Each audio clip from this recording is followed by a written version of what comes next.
What's up, folks? Welcome back to another Fall Obsession podcast episode. My name is Sam Thrash, and I'm your show host over here at Fall Obsession. Thanks for tuning in to another podcast episode. This week, I am back on here with our Fall Obsession production director and my good friend, Nick Powell. It's been a second since Nick and I were able to podcast together, but we wanted to talk a little bit of Texas hunting. Nick actually had some early season success back in October, taking his first whitetail buck with a bow, and a whole lot of interesting things that transpired throughout this story, basically throughout this series of events that went into him filling this tag and accomplishing this. He got to experience some stuff that not a lot of people get to experience as hunters, and I'll save it for the episode. It's very intriguing. It's very humbling, even emotional, if you want to go that far as his journey in all this. But it makes for one heck of a story and one heck of a podcast, and I'm excited that we get to share it with you guys. So we talk about that. We finish the episode out with a little bit of a summary or timeline, if you will, of how our year has gone on Texas dirt. And yeah, just a great podcast between a couple dudes here down in Texas who love to bow hunt. So hope you guys enjoy this episode. But before we get to the meat of it, I have to hit a couple of things, as you guys know, and that is our partners on this podcast. The first one being, and our flagship sponsor for this series, is Hoot Camo. If you guys haven't checked out Hoot Camo yet, I encourage you guys to go do so. They are a Texas-based company. They manufacture not just the patterns, but they are designing their own gear and everything as well. They are a brand that's been around 2-3 years now, but they're just now starting to hit the market hot and heavy. Just their goal is to be there for the blue collar hunter, just like you and me.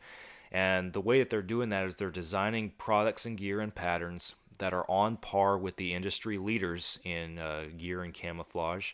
But they're at a price point that's pretty realistic for blue collar guys just like you and me if you are wanting to get into a good quality set of camo. If you guys go to their website, you'll see their prices. You can compare them to those industry leaders and you'll see the difference. And I will vouch for the quality myself. I've been wearing Hoot Camo a better part of this season. I've worn it in Texas. I've worn it in Colorado. And it has held up incredibly well, not just in durability, but the warmth too. We were wearing it in single digits with a wind chill up there in Colorado, and I was perfectly comfortable in my Hoot gear. So if you guys want to check them out, please do so. HootCamo.com. Follow them on social media. And if you want to place an order, Fall Obsession 15 is the code that you guys need to use to save some money at checkout. So go check out Hoot Camo today. Next partner is Ridge Rock Hunt Company. Derek and Lacey over there in Mississippi. They book hunts with vetted and trusted outfitters across the country. They have a large network of outfitters that Derek works with on a regular basis, and they will set you up with something that works for you. So if you're looking for that next experience, that bucket list hunt, want to change it up with something different this year, a new adventure, whatever it might be, give Derek a call. He'll work with you on all the details to get you squared away with something that works for you. So Ridge Rock Hunt Company. Derek Eves is the man over there. Give him a call today. The Outdoor Call radio app is also a podcast partner.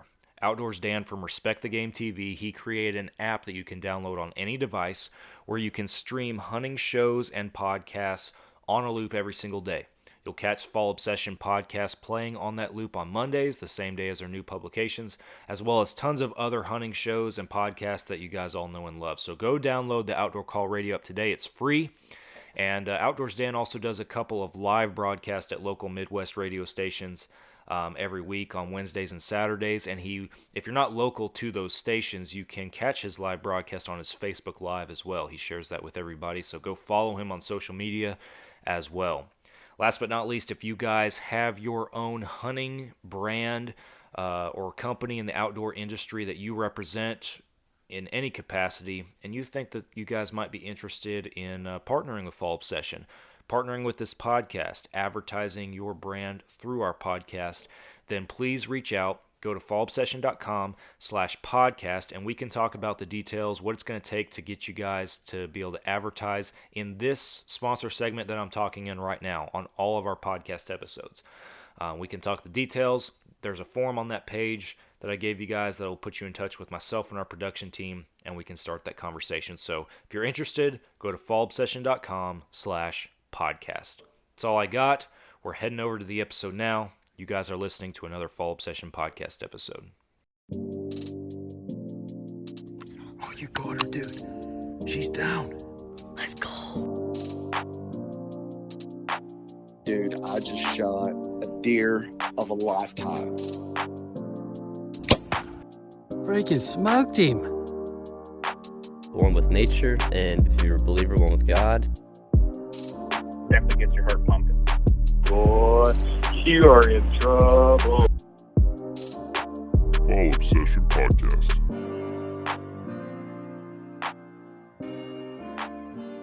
Okay, back again. Another Fall Obsession podcast, and this week we are recording with one of our own dudes over here at Fall Obsession. Our production director, Nick Powell, is back on the podcast with me. Been a minute, buddy. It has indeed. It's been a busy deer season. It has been a busy deer season. I've definitely been, we've been grinding away in our respective spots. A couple times we've gotten to hunt together this year, and I've been trying to grind out podcasts consistently, but one thing that we hadn't done is the two of us catching up on a podcast. I have to go back and look, but it was early season, I think, the last time that both of us were on here together. So. Yeah, that sounds right. And I think we were on Texas Dirt, if I remember correctly. Yeah, that's probably for right. A podcast. Man, we've recorded so many together. Like I don't remember which one specifically we've done in camp or I can't either. Virtually and stuff. Hopefully have an in-person one at some point in the near future. I'd enjoy that. Yeah, I'm again. sure we will. Yeah. And it's kind of weird. Like we're recording virtually here, and the last 3 episodes we've had on the podcast have all been in-person episodes with our guests, which I don't know if we've, since the very beginning, I don't know if we've had a run of that many in-persons all stacked up like that, but we've had a few good episodes here recently like that. So I bring that up just to encourage our listeners to go back. If you haven't listened to the last few weeks, that it's worth it. We got some good content on there. So Yeah, I've listened to all of them. It'll keep you on the edge of your seats for sure. Yeah, some about those in-person episodes, man, they go longer and they're more engaging. I love them. It's good stuff. That's true. Something about it. Yeah, for sure. Well, man, we want to get you on here. I know I said, I think I was recording either with you or with Todd earlier on in the year, and I was talking about how I wanted to get with as many Fall Obsession staff members as possible who had success this season, and I'm doing a horrible job of that up till now. I've gotten with a handful of folks, and there's still plenty more that I could chase down, but one thing that we haven't recapped is your season, because you were one of the first Fall Obsession guys to actually fill a tag this deer season. Not on Texas Dirt, on your other hunting property. And so I wanted to bring us around to that and talk about that. I know you might have to dig back in the archives of your hunting brain a little bit, but I want to talk about, this deer season and how it's been for you. Yeah, so as everybody knows, as I've said on the podcast before, that the other place I hunt is in Collin County, North Texas, and we've had several good deer come through that area, and Collin County's kind of infamous a little bit for big deer. With one of our own staffers, Chad Jones.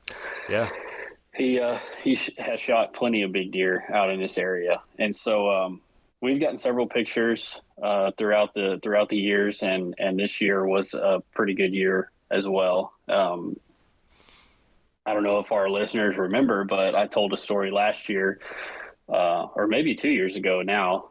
But 2 years ago, I went after a buck out there and took a bad shot, bad angle. He ended up living. My dad shot him the very next year. And so there's been good history out there, basically. But this season was a special one because I was able to fill a tag And it's a little extra special because this property is my parents' property, and they actually sold it this year. But the buyers left them, gave them a year to be out because they have a whole ranch, and so that was part of the deal when they sold, was that they have a year to be out, and so that year is up in March, this coming up March. So this is going to be the last year that we get to hunt this property. And so I really felt the pressure this season trying to get it done. And so, and that also made me a little less picky, I guess you could say, on the deer that I was going to take. Yeah. But we had, I want to say it was like August, we had 3 pictures of 3 different deer on the same camera, in the same spot, right back to back, like they were all bachelor grouped together. And these were all shooter bucks. And I don't know if we're able to put the pictures on the YouTube video, but if you're watching a YouTube video, maybe Sam can work his magic and put those 3 pictures up. I'll it kind of helps tell the story. Yeah, I'll try to remind me right now. I'll send insert pictures, because we had a recent podcast where I was supposed to put a picture in a video and I forgot. We posted it on our social media later, but right. I want to make sure I don't forget. So right now, Nick's pictures are in the podcast there video. They are. Yeah, I'll send them to you right after this. Yeah. So, but we got picked, and we hadn't gotten any pictures of big deer up until this point. And so these were the first pictures of big deer that we had seen, and it gave us a lot of hope. And like I said, this was probably August. The season started in September, end of September 29th, 30th. Does that sound right, Sam? Yeah, that sounds about right. Something like that. So September rolls around. We've gotten a few more pictures of these deer, and the one that I shot in particular, we had gotten more pictures of more often, basically. And so come October 5th, we get a picture of them. So when the season started, we hadn't seen these deer at all from the time the season started to the time I shot this deer. We hadn't seen any pictures of these deer at all. The only pictures we had to go off of were from the months prior, for the month and a half prior. And so October 5th, out of nowhere, the deer that I shot shows up at 3:59 a.m. at the feeder that I normally hunt over. And so I'm like super pumped, like, okay, they're still out there. Yeah.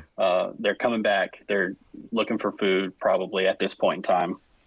And then he's there again the same night, but it's now October 6th, the next morning at 1:32 a.m.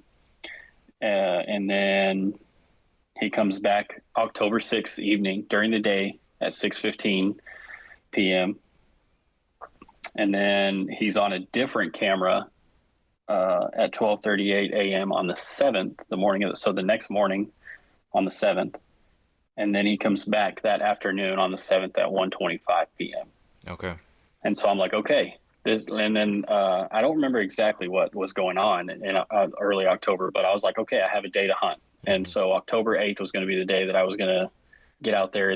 I'm pretty sure there was a good cold front that was coming through that day. And so October 8th, I get in the stand, and I was kind of torn between which stand to hunt, because I set up in the area I hunt. I have a small food plot, and I put a hang-on stand with my saddle over that food plot. And I put corn, spread out corn in different places of that food plot. And 3 days before that, 5 days before that, on October 3rd, I had shot a doe over this food plot. And we had the same 4 does that were coming in.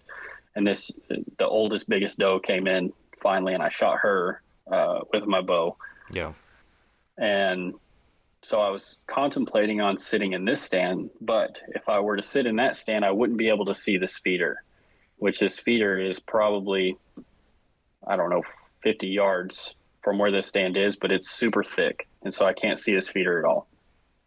And so there's a tripod over this feeder. that sits over this feeder. It's about 25 yards away. And so I opt October 8th morning to sit in the tripod instead of the stand, because majority of the pictures that I'm seeing are at this feeder, or is this deer at this feeder. Yeah. So October 8th morning, I think the sun came up at like 7:30 or something like that. Like that was sunrise. So legal shooting light was 7 a.m. And 7:45, I have the pit, or I'm sorry, I was mistaken. I think sunrise was at like 7-ish. Yeah. And then 30 minutes before that. So legal shooting light was at 6:30. So at sunrise at 7. So at 7:19, I have a picture of this deer right before I shot him.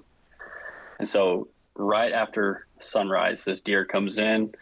He comes right broadside, basically down the trail that we drive our four-wheeler down to fill this feeder. And he walks right down that trail. And the deer that I shot 2 years prior, I hunted out of this same tripod, but he came a different way. But having that experience helped me put a good shot on this deer, for one, and then also be patient for two, because if you're in a tripod with a bow, super difficult because you're just kind of sticking out like a sore thumb, right? Yeah. So this deer came. He was probably 18 yards away at the time, and I'm not sure how he didn't spook, but he looked at me several different times. I mean, straight at me several different times, and it was super cool. I'm going to try to explain this as best I can, but they say that prey animals have their eyes on their side so they can see, and that's what deer are. So they have their eyes on their side. So he would turn his head like he was profiled at me, and he would turn his head and he would look at me, but he would turn his head, but then he would slightly move his head, like real slow. He's trying to catch you in like his peripherals. Yeah, exactly. He was trying to catch me. And so I knew, I saw that, and luckily I saw that and didn't move. Because every time I would move, he would jerk his head back around. But somehow he didn't spot me, or he wasn't too worried about it. And after about the third time of looking at me, he decided that, okay, I guess it's nothing. Cool. And he starts kind of trotting towards the feeder pin. So he's angled away pretty hard, or quartered away pretty hard. And so as soon as he turns away from me, I just make one big swift movement and draw back. And I put the pin a little far forward than what I should have, but I put it right behind his shoulder and let it fly. And it was still kind of dark because, like I said, this is just after sunrise, so it's still like not super bright outside. But I let it fly. I heard it hit, and then I can't exactly remember how he reacted, but he acted hit, and so he ran around the feeder pin, through some brush, and then back out onto the main trail. And then he stood there for a minute and stopped, and I was going to shoot him again. But as soon as I got my bow like to where I was ready to shoot him, he kind of stumbled a little bit and then just trotted off. And I was like, okay, that's a good sign, because I wasn't sure exactly where I hit him at, honestly. I knew I put the pin where it needed to go, and I knew I squeezed the trigger slowly. Like the shot felt good when I released. Yeah.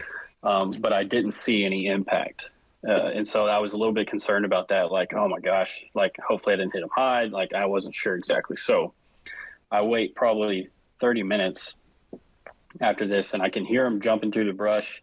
And then I thought I heard him crash. I was like, okay, that's a great sign. So I wait probably 30 minutes, get down, and I go check to see if I can find my arrow. And luckily I changed my arrow setup from 2 years ago, because I got a full pass through. I think I sent you a picture of the arrow that morning. Yeah, you did. And I had good bright red blood on the arrow. So I was like, okay, I'm in good shape. And so, or I felt a lot better about it then. And then, so I start tracking him. I go to where he stopped in the main trail, and I was looking for blood.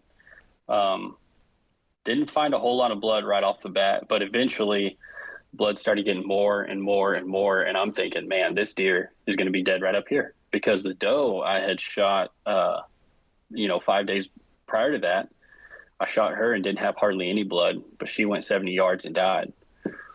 And so I'm like, okay, this is great. But I'm also, so I have good blood.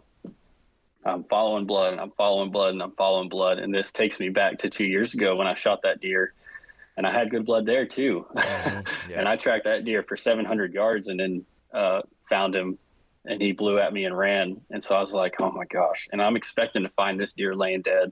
I'm expecting to see a white belly anytime now. Mm-hmm. And so I just keep going. I keep going. I keep going. Good blood all the way. And then this deer almost takes the same path that the deer took 2 years ago. And he crosses, which is across a thicket. Basically, it's like the grass is super tall, which everybody who has ever tracked a deer through tall grass knows it's very difficult. Yep. And so I'm basically looking for a needle in a haystack, looking for blood in this tall grass. And it's he basically goes from one tree line to the next. And I go to that tree line, to the opposite tree line of where he entered. And I'm looking for blood of where I think he went, where I'm like estimating his path of travel is. Right. And so I'm walking this tree line and I'm about to give up, because this is when I'm telling you, like, I've probably gone 200 or 300 yards, and you're telling me I back out, give him time. Yeah, it's coming back to me a little bit because, like you said, it was a while ago, but I'm remembering this conversation now. And yeah. Like, I was texting you the whole time, and you were like, man, I'd back out, give him some time. So I was like, okay, you're probably right. You know, trying to convince myself to leave, because that's like the hardest part for me for some reason. That's a hard call. And so I'm like, okay, I'm just going to walk down this entire tree line. And if I don't find anything, I'm going to back out. And so I start at one end of the tree line and I walk all the way down. And at the very end of this tree line, I find good blood again going into this tree line. So I'm like, okay, sweet.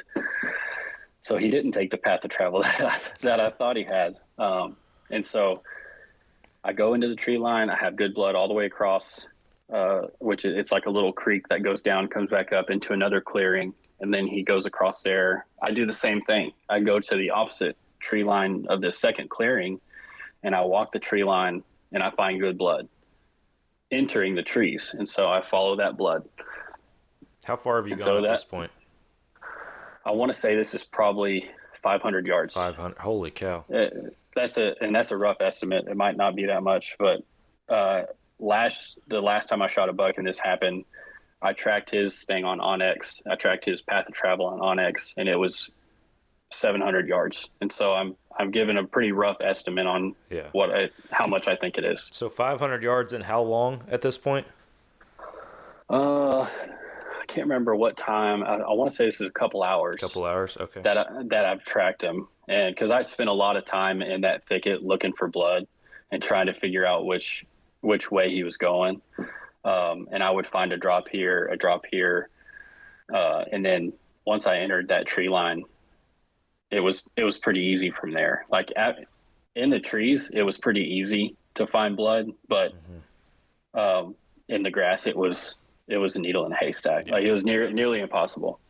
And so he enters the second tree line, and in this tree line, there's a really deep creek. And so, like, this is all exactly the same. Like, this is exactly where the deer went last year, almost. And so he crosses the creek, goes back up, and I'm like, if he's going up, and it's a pretty steep embankment, probably 45-degree bank on the other side. So I'm like, man, if he's going up here, he ain't as hurt as I thought he was. And so I get up, like I follow blood all the way up this embankment. I get to the top, and I just happen to look up, and I'm following good blood the whole time. And I look up, and I just see antlers laying probably 25 yards in front of me. And it's a little bit windy. The wind is good, so my wind's not blowing to him. And this is when I text you, like, I found him. Like, I see him. He's right in front of me, but he's not dead. And so I think you tried to tell me to back out, and I was like, if I have eyes on him, I'm not leaving him. And I stood there for probably an hour or so, just watching him, making sure he didn't go anywhere, because probably 300 more yards. If he would have gone further east, he would have run into construction because they're building houses all around there now. And so I don't want him to go any further. And so I'm just sitting there watching him, just keeping an eye on him basically. And he'll, every now and then he'll try and get up, and then he'll fall right back down. He'll try and get up and fall right back down. And so I'm sitting there watching him, and it's like, it's hard, but at the same time I feel relief because I know where he's at. But it's not fun watching something die and then you being the cause of that. You know what I mean? Yeah. And so I eventually, and I don't have a good shot either because the woods are super thick. Eventually he gets to a spot where I can get a shot off, and I try and shoot. I think I tried to shoot 2 different times, and I told myself I wasn't going to say this on the podcast because it's kind of embarrassing, but I shot 2 different times and I missed both times just because there was a lot of debris in the middle, like in between me and him. And so like there was a barbed wire fence, and there was like random tree limbs hanging down and grass and all kinds of stuff. So I was like, I wanted to do something though to try and speed this process up because I felt bad. It wasn't, the shot was lethal, but it wasn't quickly lethal, you know? Yeah, so and that's what everybody wants, right? That's the goal, is Sure. quick, clean kills, and that's the part that's killing you, because we're not out here to, you know, to wound animals or anything, and our Exactly. our listeners are hearing the vulnerable side of us as blue collar hunters, as any hunter really. And Yeah, you know, for sure. we're open about that kind of stuff because this is real world. This is the kind of situations that everybody finds themselves in. Unfortunately, yeah. there's been a few instances this year for various people that have been the case, and that sucks. That's very but true. it's it's I appreciate you sharing it because it's reality. It's relatable. Like most hunters listening to this podcast have, in some form or fashion, been there if they've been hunting for any significant amount of time. Yeah. So. Yeah, and that's kind of like, I told myself I wasn't going to share it, but at the same time, it's like it's part of the story, and it's part of hunting, really. We try to make the best shot we can. Sometimes it doesn't go our way. Yep. Sometimes we just have a miscalculation on what the deer, like the anatomy of the deer, basically. And that's why I told you. I'm pretty sure I told you after I shot this buck, I was like, I learned something every time I shoot a deer, like something different every time. Mm-hmm. But anyways, back to the story. So I'm here, I'm watching him, and he's facing away from me. And at first, like the first probably, I don't know, 40 minutes of me sitting here watching him, he's facing away from me, but all I can see is like his ears and antlers. That's it. So I guess there is a little slope that I could barely see him over. And so I definitely don't have a shot then, but I couldn't tell how injured he was, like how hit he was. So I couldn't see any body or anything like that. And so I didn't want to push him. So I didn't want to sneak up and then him get up and run off. And so I just kind of stayed still, kept my eye on him. And all this is going through my head super quick. And so eventually he tries to get up, and then he falls back down. I'm like, okay, and he does this 2 or 3 times. And I'm like, okay, he's hurt pretty bad. And so after a little while, he gets up, and I try to take those 2 shots to try and, put him out of his misery. And there's just too much brush. So I'm like, okay, never mind. I'm just going to sit here and watch him. It sucks, but I think that's what's best, because I don't want to push him. I can't get a shot. I'm kind of out of options, really. Yeah. And so after a little while, probably like right at an hour, he lays his head over, and I'm like, okay, that's a really good sign, because the whole time he's breathing hard, so I know I hit him good. But he lays his head over, and ultimately, and really, like, I had to step back for a minute after all this went down, because this has probably been 3 hours since I shot him. And really, that's not terrible in the big scheme of things, and other stories I've heard of deer lasting, 12, 18 hours. And so, and maybe that could just be me trying to make myself feel better, but I had to tell myself that, to kind of help me cope with it, really. Man, but you were a witness. I mean, I know you tried to squeeze those 2 shots through the brush, but you were a witness to what occurs on almost every kill. And yeah, but nobody ever sees that. Nobody ever sees. And to your point, like, let's say a couple 100 yards before, you had been like, yeah, I am going to back out. I'm going to come back this afternoon. And if that had been the case, you would have just come back in the afternoon and walked up on a dead deer and fist bumps, high fives, all pumped. I would have never thought anything of it. Not a thought you're about exactly it. Right. But then instead, you're right. Like, the time frame for the blood trail you have is honestly a normal, if not accelerated, time frame for a deer that's gone that far. And yeah, you just happen to be there and be witness to it. And yeah, I never, I mean, I knew your story. We've never talked to this extent and this detail about that hunt. And yeah, that's a tough thing for a hunter to definitely to be witness to. It's definitely something that I've never experienced, and I've been hunting for years. Now I don't have that many kills under my belt. Well, at least in recent years, and especially not bow kills. And this was my first buck with a bow, also, and so it was definitely an interesting experience, and one that I probably never forget. And so it was just anyway.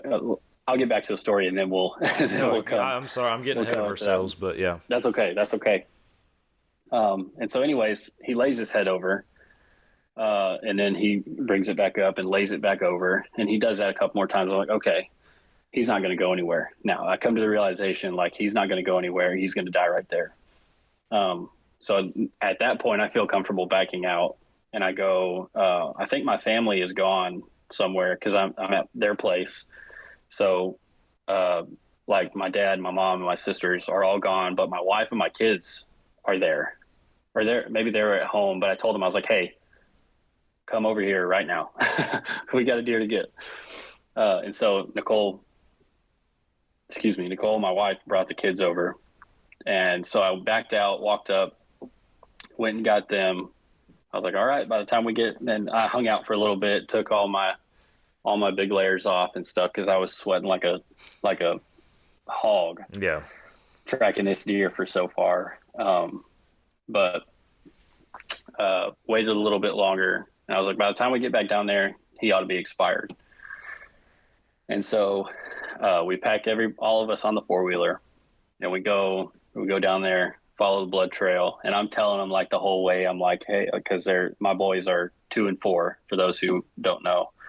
And I'm telling them, like, look at the blood. Like, this is how I'm trying to teach them the whole process, like, here's the blood. We're going to follow the blood. It goes this way. And I'm like, I know where the blood trail is, right? But they don't. So I'm like, do you see any more? Do you see any more blood? And so we blood trail him all the way up to where he was. And sure enough, when we got back up there, he had expired. And so I got to share that moment with them. And that was just like the cherry on top of everything. So from this being the last year to being my first bow buck to having a not a strange experience, but definitely a different experience watching him, that process that nobody really gets to see. Yeah. And then getting to share it with my wife and kids was just, I couldn't be any more happy with how it all played out. So, but that's not the end of the story also.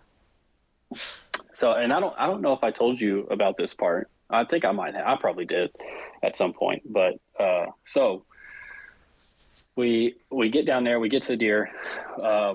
I process the deer. I don't process the deer, but I gut the deer. I field dress the deer. Yeah. the PC term. I field dress the deer with them right there just to see how they kind of react. And they were like all into it, which was great. And I told them, I took a page out of your dad's book, and I was like, hey buddy, like, y'all don't have to watch. if you don't want to, but if you want to, that's totally fine. And so I started cutting on them, and they were all about it. They weren't grossed out. They weren't like, it was really cool, and kind of the reaction that you want. At least from my experience. But field dress the deer. They're looking at all the parts and pieces, you know, like my oldest son's like, why don't you cut his neck? And I'm like, I don't need to do that. I don't need to do that. And so we walked through that whole process, and I'm like, okay, now we need to go back up, because and I think it's really a God thing that this happened, because I was like, all right, well, I'll take y'all back up, because they were getting tired, you know. So I took Nicole and the kids back up to the house, and I'm going to come back down and drag the deer out, right? And so come back down, I get to the deer, and I find my 2 arrows that ricocheted off of stuff. So I have my 2 arrows in this hand and a deer antler in this hand, and I start dragging, and I get over there's a piece of this barbed wire fence that's in between us laid down. And so I drag him over that barbed wire fence, and I had my dog with me. He's right over there laying on the couch. And I just hear him yelp super loud. I mean, like he just got hit by something. And he's freaking out, going in circles in front of me. He takes off, like tail tucked between his legs. He takes off down the bank. And I'm just standing there like, what happened? I'm thinking he got into some briars or something like that. I'm like, what happened? And about that time when he takes off down that bank, it feels like a knife stabs me right here in the hand. And I throw my arrows, and I look at my hand, and there's a yellow jacket stinger in my hand, and it is just pulsing in my hand. And so I'm like cussing up a storm, and I pull it out. Like I still have the spot where he stung me. I pull it out, and I'm like shaking my hand, and I can just feel the whatever they have in their stinger. I can just feel it like spreading to my fingers, spreading to my wrist. My thumb is pounding. All of a sudden I look back, and there are ground nesting yellow jackets all over my deer, and they're buzzing around me, landing on my sleeves and stuff. And I just throw everything, and I bolt down, like drop the deer, and I bolt down the bank. And I get down in the bottom of the creek, and there's still a couple of them buzzing around me. And I'm like, I gotta get out of here. Yeah. So I go back up, make it to the 4-wheeler, and I'm like, dadgummit, like what else could happen? You know, like, and I'm just like, what am I gonna do? Like, they're all over my deer, and because they're stinging the deer also. And I didn't see it at first, but there's a hole, like my deer's laying where I drug the deer across was a hole in the ground underneath a root from this big oak tree. Mm-hmm. Didn't even see it. Wow. But they're all over my deer, stinging my deer, and I'm kind of glad, because if the deer hadn't been there, they would have been all over me. Yeah. And had I start dragging that deer out with my family there, who knows? Like my boys could have gotten stung or whatever. So that's why I mentioned earlier. I was like, it had to have been a God thing that you know, that we decided to take them up first and me come back and get the deer. Yeah. And so I'm like, what am I going to do? Luckily, my dad keeps a can of wasp spray in the 4-wheeler. And so I took that thing back over there real slow, walked real slow up to the deer, real calm. And I just emptied that can on that hole, sprayed my deer down, emptied that can on the hole. Dude, I was like, screw y'all. I'm getting this. This is my deer. And I emptied that can. I was like, okay, grab my arrows, and I grabbed my deer, and I freaking take off down. Because also the deer is belly down, right? And I had field dressed him, and I could just hear him up inside the body cavity. And so I knew as soon as I started pulling this deer, if I were to start dragging it again, they're just going to freak out again. And so I knew I had to be fast. And so I grabbed all my stuff, grabbed the antler, and I literally just barreled off with this deer down this 45-degree bank, down all the way down into the creek. And luckily they didn't follow me, because I guess I hit them good enough with the wasp spray. But holy cow, man! It was just like, I could not believe that actually happened. I couldn't believe it. Like I've lived out there for 20 years. Yeah. And like my parents have lived out there for 20 years. I grew up there. Never once have I run into ground nesting yellow jackets out there. Wow. Until that day. But all that's to say, if that's the only thing that went bad, I can't complain much. But crazy. That's the whole story. That's crazy. One thing Pretty wild after story. another. Wow. Yeah. That's all. Wow. So is I'm looking at you in the podcast video here, and our viewers, if you're watching on YouTube, will see, is the buck behind you him? that's him. Yep. That's what I thought. I hadn't seen that in your backdrop yet on any of our videos, and I noticed that. And, yep, that's him. Yeah, I'll get a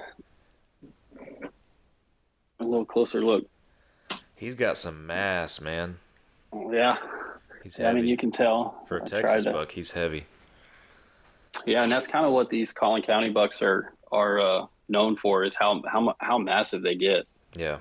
So he's only an 8-point, or I guess a 9-point, because he's got a couple little, I don't know if I'll got a little sticker right here off his left eye guard, but he scored 126, I think, was what our gross scored him at.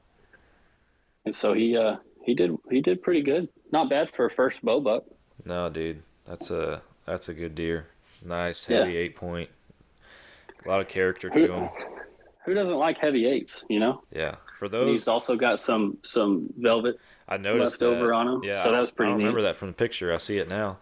Yeah, for our listeners that are tuning in, if you guys aren't watching the podcast video, at least head on over and check out this portion where Nick pulls this thing off the wall and shows y'all, and I'm sure we'll post a video, a snippet from it on our social media too. That way you guys can see it. But it's an awesome deer. I like the Euro turned out good too. So yeah, I got him back super quick, I guess, because it was early season. Yeah. The guy I took him to, he wasn't very busy, and so I think I got the meat from him like in a few days.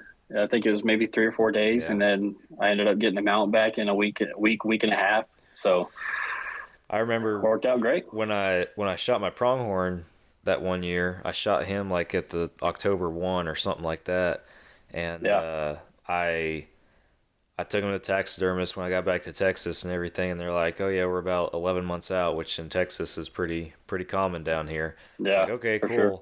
That was beginning of October. They called me in February. Hey, your pronghorn's ready. Your shoulder mount. I'm like, oh, that was not 11 months. That was fast.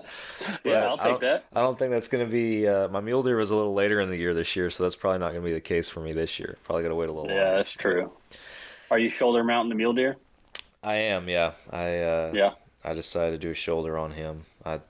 Not to deviate off of our Texas talk here, but that's all right. Just with the experience and everything that I had, and even though he's no just monster record book mule deer, it's my first, and the story and everything that goes with it, it's nothing that'll replace it. So I'd rather fork over a little extra money right now and have that memory captured forever on the wall. So yeah.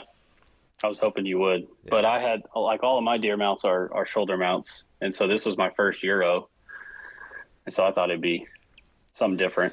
I think my personal standard, at least, like all these behind me in the podcast video, these are all bucks from growing up with my dad. They're either mine or his that we've shot, and I'm sure people watch the videos and are like, why is that tiny little one that's over my shoulder here? Why is that on the wall?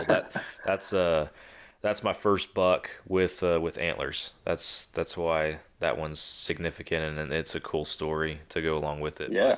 But, anyway, that's from hunting over the years, and we did the plaque mounts, and my wife and I redid them those. and made them all uniform a couple years ago and everything. But turned out good. Yeah, I've always said, like, from this point forward, like, those old memories are all captured there together. From this point forward, I think my standard is going to be like that 140, 150 mark. Anything under that, I'm just going to do a Euro on. Anything over that, I'm, considering a shoulder, or these significant trips, like a mule deer or something that I don't get to, that aren't normal for me. That's For sure. those are the trips that I'm thinking, that at least needs to be considered for a shoulder mount, in my opinion. Oh, so absolutely. I agree. Yeah. I'm on the same page. So, but it's funny. Also, I have another picture that we can show because I shot my deer on October 8th, and it was probably, let's see, October 15th. I'll send you this picture to put on the podcast video as well. Yeah. But it's another picture of a big deer over the food plot that I have my hang on stand on. Big 10-point deer walks through that food plot at night or super early in the morning a week later. And so I was like, of course that would happen. But with that being said, I couldn't be more happy with with my buck and how it turned out. So no, the story and the experience, as unique as that was, as hard as that was too, that in hindsight, in the rearview mirror, it makes it worth it. For sure. Yeah, I can relate. As I mentioned in a recent episode talking about our mule deer hunt, I didn't kill the biggest mule deer in the world, and I certainly, after I shot him and I was still there for 3 more days, I certainly saw bigger mule deer later on, but honestly, I don't know if a single one of them was playable, and if it was playable, it wouldn't have been as intense as the one I got, so it no doubt. It made it worth it. But man, I know, like, we've been talking about this experience you had out there in Collin County, but I want to shift over a little bit to Texas Dirt, where we both are. And for listeners who may be new to the podcast, we have a hunting show, a series on Carbon TV called Texas Dirt, and we're in season 3 right now, is the episodes that are being published. But that's where you and I both hunt out there. Yep. Us and our dads have those 807 acres out there. And again, we talked earlier before we started recording, I think, about how I've kind of given, spotty updates here and there throughout the year as I podcasted with random people when applicable. But again, this is our first time getting back together on here in a while. And at the time we're recording this, general season is coming to an end. I think we got a week or 2 left, probably about a week now, I guess. And then we got a couple weeks after that, a late doe season. I don't know if I'm going to make it out before general closes. I know I will be making it out in the late season, hopefully to fill a couple doe tags, finish off the year with some meat in the freezer.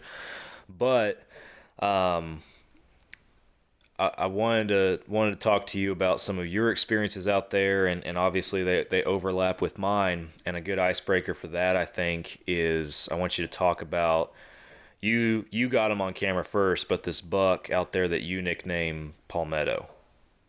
We've referenced him. We've referenced him on the podcast just briefly before, I think. And then no, it was you, and you had the last episode of Texas Dirt that was published, episode 3 at this time in season 3. And in that episode, I think, is for the video series when folks got the first sneak peek and some trail cam pictures of this buck. So talk about this buck, talk about Palmetto, and you don't have to go crazy detail with some of the stories, but I want to at least give people kind of a timeline of our journey out on Texas Dirt this year. Yeah, for sure. So we started getting pictures of this deer.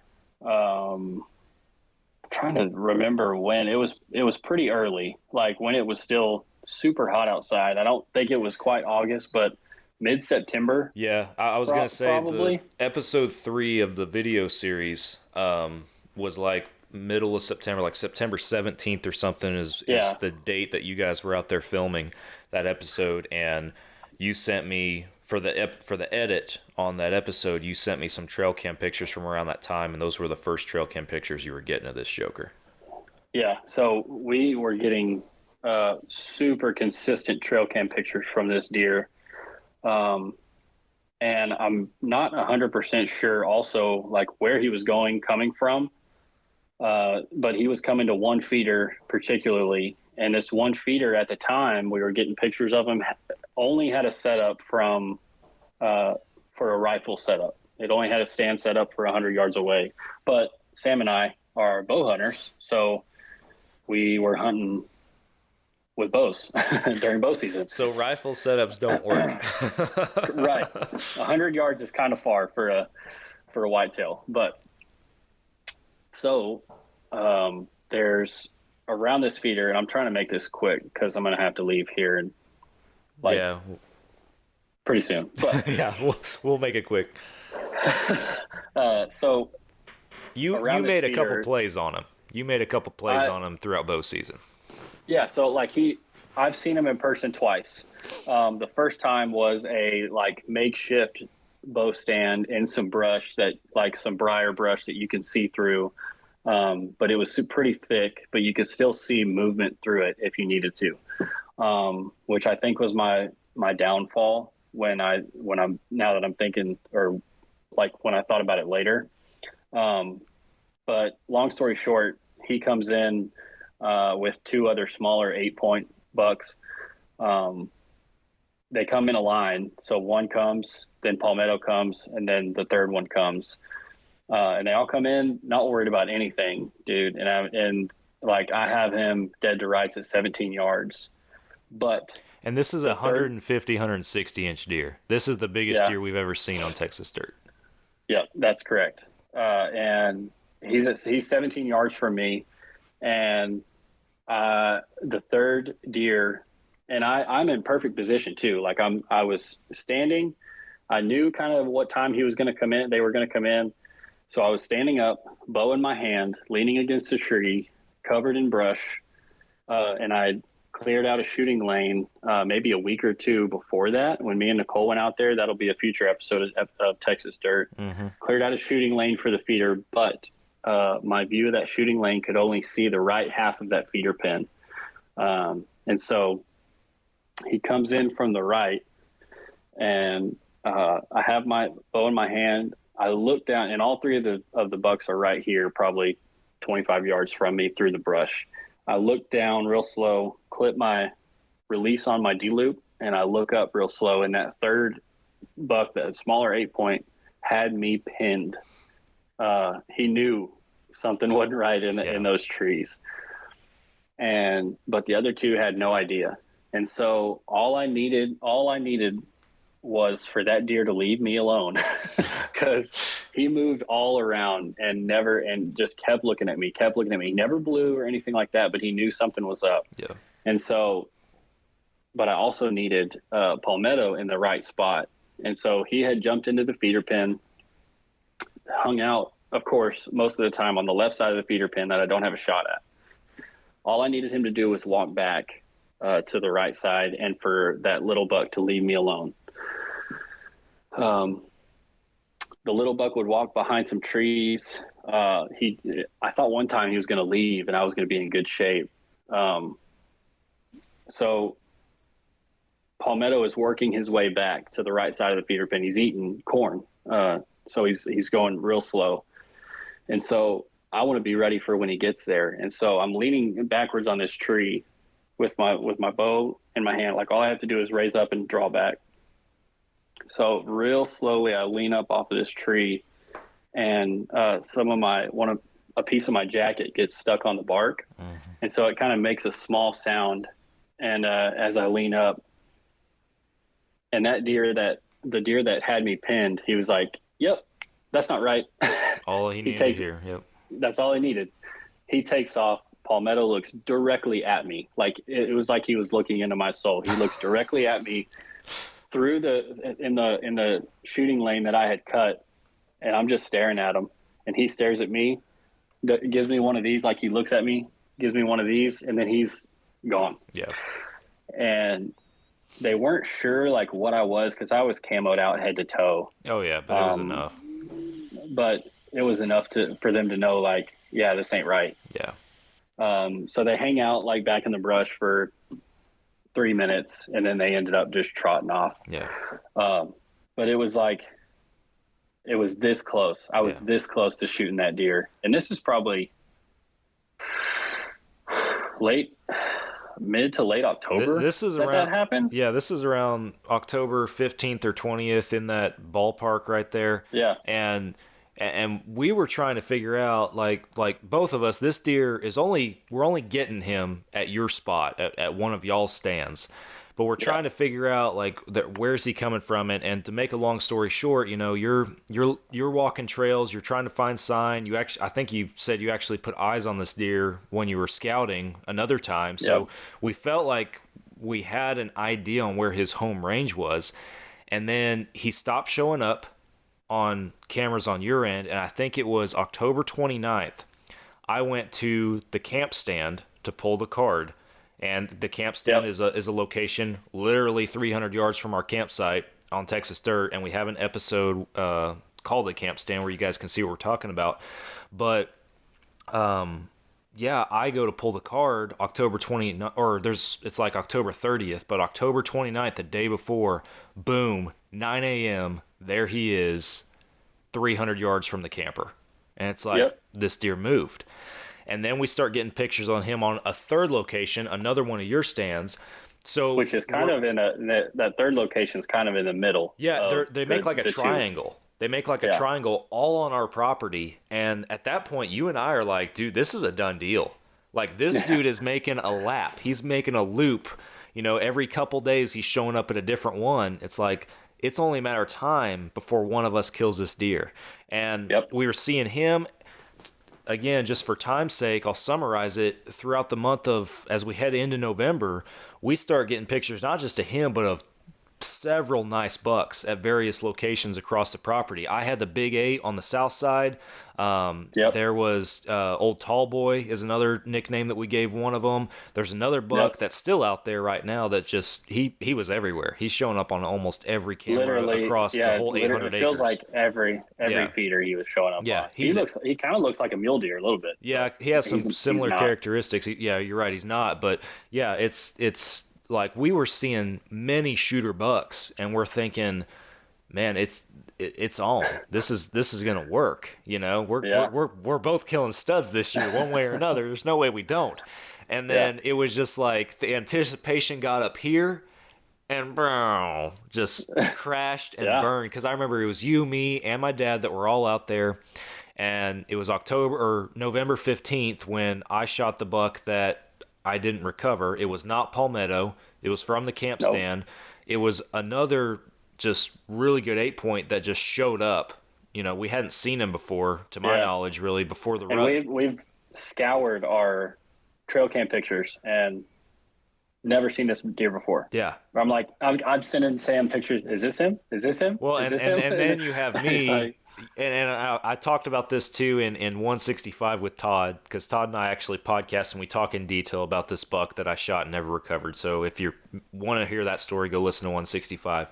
But we talked about it in that, about I don't know, it's just it was so weird, this buck that we had never seen before. And I don't know. We've been exchanging. I failed. That's where I was going with that. I failed in that the one moment that I turned the camera away basically to return a text from you. Later in the morning is the one moment that buck came out, and I'm trying to get the camera back on him, and it happened so fast. Like, screw it. I'm a bow hunter first. I'm gonna kill this deer, and that's why it's not on video. But so we had all that, and man, that's. For me, I know you've been back out there trying to grind away. The rut hit, and when it went away, everything just dwindled down. And since then, we have had the worst time, all four of us out there, with feeders not working, getting clogged up, bogged down, cameras not working. It's just, since then, it's been a month and a half. It's been 6 weeks of just problems out there. And no deer. And the deer have been, like, they'll show up for a couple days. They'll be all over the place, and then boom, they dwindle back down again. They're gone. The camp stand is one of our most consistent stands, I think, just because it's the newest equipment we have out there. It's the newest feeder. It's the newest, stuff. So it works the best. I think we're having some mechanical issues with some feeders now, and it's just we'll talk about that in the video series. But all it is to say, if I can make it back out there for a day before general closes, I will take a crack at a buck if it presents itself. And which is interesting because I know I told you after I shot that buck, it's like I don't feel right shooting another buck. You know, you had a deer you sent me pictures of from the camp stand show up. We had like 2 or 3 pictures of him one day. And again, to your point, you're sending me pictures. Is this him? Is this him? No, that's not him. That's not him. That's not him. This deer that you sent me, like a 90% match for this buck that I shot, as far as how this deer looks in body size and how like his antler build. 90% match, I'd say, based on what we can see in the pictures. The only thing missing is we can't confirm an arrow wound on this buck. And like out of all the deer we've seen, man, it looks the most like him, and it's the most likely to be him. Seeing that deer show up, again, there's a small chance it might not be him, but seeing that deer show up and then the confidence I just regained as an archer up in Colorado, I don't know. I'd take a crack at one if I got the chance. And so if I can, I'll get out there. And like I mentioned earlier in this episode, certainly I'm going to be out there for 2-3 days in the late season to try and fill a couple of tags and have some meat in the freezer to finish out the year. So that's the quick summary on where we're at on Texas Dirt this year. A lot of anticipation built. And not a whole lot has come out from that. I guess both of us haven't killed a deer out there. My dad did shoot a doe early in rifle season, so he's got some meat in his freezer from Texas Dirt this year. I know he's going back again. My little sister also killed a doe out there. That's right. But other than that, it's been pretty quiet out there, unfortunately. Yeah, we as we've talked about over the past couple 2-3 years, like we learn something every year that's new out there, you know, and it's a process. This year, I think this year definitely got my blood pumping, just because of the quality of bucks, the improvement that we saw from last year to this year. And I know we're taking some pages out of Chad Jones' book and Mike Teepe's book as far as like the mock scrapes and some other stuff that I think we're going to hit hard out there next year. I know my dad has some interest in trying to do some food, you know, even if it's just a quick, you know, hey, till it up real quick, throw some seed out, see what happens. Just a quick down and dirty, you know, food plot toss. Try to get some stuff like that going out there. We have some... We're going to keep grinding away at this. You know, it's been a lean year as far as what's come out of the woods with us. But one thing that you can't replace, obviously, is the experience and getting to learn these deer even more. And in my opinion, be better bow hunters and better deer managers, I guess you could say, for lack of a better term, because of all that's happened this year. So yeah, no doubt. Couldn't have said it any better. Well, man, I know you got to run, but appreciate you sitting down with me and knocking out another podcast, and we'll have to hit it up again. I'll get with you later, and hopefully, I don't know, maybe there's a chance for us to hunt a day together or something before the season ends, but we'll take a look at it. I'm trying to convince the boss to let me go out January 5th. I didn't realize that it was the season ended on the 7th, so I'm gonna try and go out there the 5th and do a day hunt. Yeah. See what happens. I'm looking at the 6th or the 7th, maybe, if I can squeeze out there for just a day, because I work the 8th and the 9th, and then after that I'll be going out for the late season, you know, to finish it out with some does. But that's where we're at. So, well, we'll wrap it up for our listeners. Thanks for tuning in. Another Fall Obsession podcast in the books. If you haven't already, wherever you're listening to this episode, hit that follow and subscribe button. That way you guys get a notification and know whenever we drop new episodes, and you guys can tune in. We still have a lot, even though hunting season's winding down, we have a lot of good podcasts on the schedule and on the books coming up, so I don't want you guys to miss any of that. But thank you guys for listening. Hit up the socials, hit up the website, pick you up some apparel. There's some sales going on, or have been. There's always a way to save some money on Fall Obsession products. Nick's rocking one of our hats. That's the leather patch hat, so that hat needs to come back. It's out of stock right now, but we're bringing it back, so pretty good stuff. But anyway, thanks for listening. Appreciate you guys. We're back again next week for another episode, and I'll catch you then.